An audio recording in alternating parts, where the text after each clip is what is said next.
কড়াই গাছ এই সময়ে গরমের সিজনে এগুলো লাগিয়ে থাকে বাগাতে।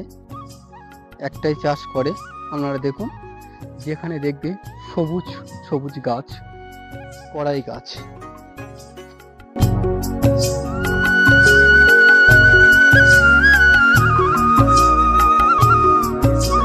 আজকে ভিডিও হচ্ছে গ্রামের যে সমস্ত ছোট ছোট গাছ ও বড় গাছ, এই গাছ সংক্রান্ত বিষয়ে আমি আপনাদের সামনে আলোচনা করব। তো আপনারা দেখতে পাচ্ছেন গ্রামের মানুষ, আমি প্রথমেই আমাদের ভিডিও থেকে দেখিয়ে গিয়েছিলাম যে গ্রামের মানুষরা হচ্ছে কি চাষ নিয়ে আবাদ করে থাকে। এইসব ক্ষেত্রে বা এসব সংক্রান্ত বিষয়ে আমি আপনাদের সামনে উপস্থাপনা করেছিলাম বা ব্যাখ্যা করে আমি আপনাদেরকে জানিয়েছিলাম।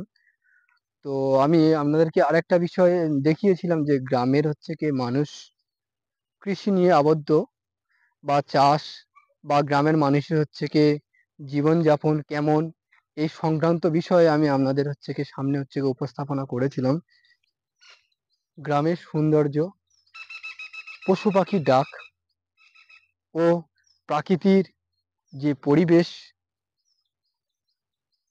সেগুলো এক ঝলকে আমি আপনাদেরকে দেখানোর চেষ্টা করছি। এখানে ছোট বড় অসংখ্য গাছ রয়েছে, গাছগুলি আপনারা লক্ষ্য করতে পাচ্ছেন, প্লাস আমি আপনাদেরকে দেখাচ্ছি। লক্ষ্য করতে পাচ্ছেন, বলো তো বন্ধুরা এটা কি গাছ জানেন কি? যদি জানেন পাতাটা আমি আপনাদেরকে চিহ্নিত করাচ্ছি, যদি আপনারা জানেন কমেন্ট করে জানাবেন এটা কি গাছ। পাতাটি লক্ষ্য করুন। তো যেহেতু পাতাটি কাটা তাই দেখাতে পাচ্ছি না, আমি আপনাদেরকে গোটা পাতা নিয়ে দেখানোর চেষ্টা করছি। বলুন বন্ধুরা এটা কি গাছ? আমরা খালি চোখে যা দেখি তা আপনাদেরকে দেখানোর চেষ্টা করি।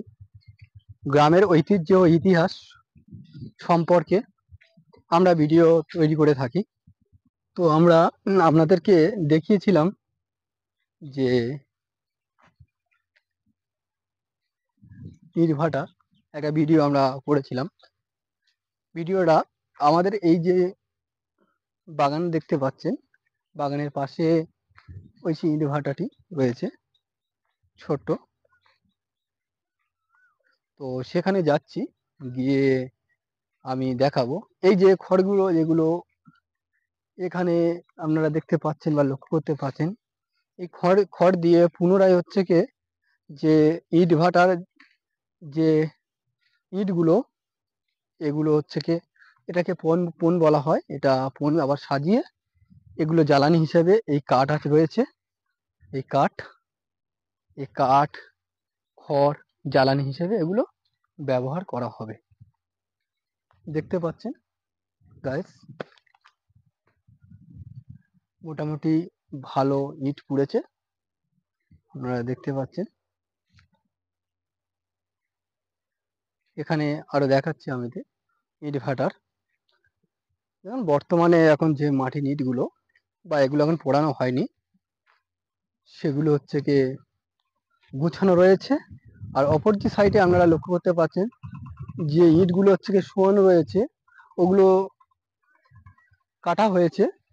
ওখান থেকে হচ্ছে কি মাটি সংরক্ষণ করে সেখানে বিভিন্ন প্রক্রিয়ার মাধ্যমে ডাইসে করে ইটগুলো তৈরি করে শুকানো হয়েছে। শুকানোর পরে এই রকম ভাবে যেমন দেখতে পাচ্ছেন এই গাছি দেওয়া রয়েছে, এমন ভাবে গাছি দিয়েই থাকে। এই বালি আপনারা লক্ষ্য করতে পাচ্ছেন, এই বালি দিয়ে কিন্তু ইট হচ্ছে কি তৈরি হয়। এই যে নালাটি আপনারা দেখতে পাচ্ছেন বা লক্ষ্য করতে পাচ্ছেন, এই নালা থেকে জলটা এখানে হচ্ছে কি সংগ্রহ করা হয় ওই যে খাল থেকে। এই নালার মাধ্যমে জলটাকে এখানে এনে সংগ্রহ করা হয় এই ইটগুলো তৈরি করার জন্য। ও পাশে আপনারা দেখতে পাচ্ছেন সংগ্রহ করার পরে এই মাটিগুলো হচ্ছে কি একটা কাদার একটা রূপান্তর করা হয়, ওই জল ও মাটি নিয়ে রূপান্তর করার পরে ডাইসের মাধ্যমে বালি দিয়ে তাকে ইট হচ্ছে কি তৈরি করে এমন ভাবে শুকানো হয়। আপনারা দেখতে পাচ্ছেন এমন ভাবে শুকানোর পরে, শুকানো হয়ে গেলে ওরকম গাছি দিয়ে রাখতে হয়। তারপরে ওই যে হচ্ছে কি ইট পরিপূর্ণ হয়ে পড়ে ওই রকম গাছি দিয়ে রেখে আবারও হচ্ছে কি ইটটাকে পোড়ানো হয়।